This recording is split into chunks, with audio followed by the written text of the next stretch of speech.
পরিবেশ সুরক্ষা ও সবুজ অর্থনীতি বিনির্মাণ লক্ষ্যমাত্রায় বিশাল জাতীয় বাজেটের বিপরীতে এবার পরিবেশ খাতে বরাদ্দ রাখা হয়েছে ৫১,৭৪৬ কোটি টাকা।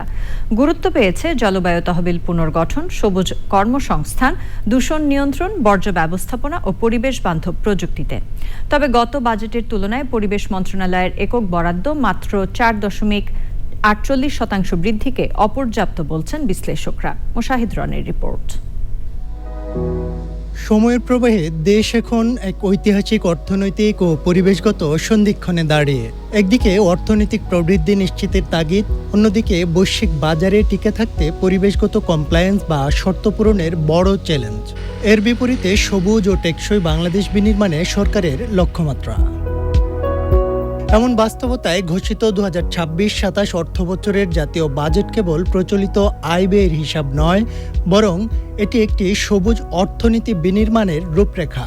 বাজেটে পরিবেশ খাতে ২৫টি মন্ত্রণালয়কে বরাদ্দ দেওয়া হয়েছে ৫১,৭৪৬ কোটি টাকা। গুরুত্ব দেওয়া হয়েছে অভিযোজন, প্রশমন, গবেষণা ও সক্ষমতা বৃদ্ধি সহ কয়েকটি খাতে। ২০২৬-২৭ অর্থ বছরে পরিবেশ, বন ও জলবায়ু পরিবর্তন মন্ত্রণালয়ে বরাদ্দ রাখা হয়েছে ২,২৪০ কোটি টাকা, যা আগের অর্থ বছরের তুলনায় ৪.৪৮% বেশি। ৪,২৮,৯৭,০০০ চারা রোপণ করা হবে।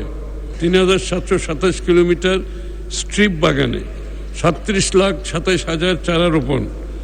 ৪,০০০ হেক্টর ম্যানগ্রোভ বাগানে ১,৭৭,৭৬,০০০ চারা রোপণ। বসতবাড়ি বনায়নে ৫৬ লক্ষ চারা রোপণের লক্ষ্যমাত্রা নির্ধারণ করা হয়েছে। তবে সামগ্রিক বাজেটের বিপরীতে পরিবেশ মন্ত্রণালয়ের নিজস্ব বাজেট মাত্র ৯৬ কোটি টাকা বৃদ্ধি পেলেও রয়েছে শুভঙ্করের ফাঁকি। এমন বরাদ্দ প্রয়োজনের তুলনায় অনেকটাই কম বলছেন বিশ্লেষকরা। জলবায়ু পরিবর্তনের প্রভাব মোকাবেলায় উপকূলীয় ম্যানগ্রোভ বনের ৫০%কে কার্বন ট্রেডিং কার্যক্রমের আওতায় আনা হবে।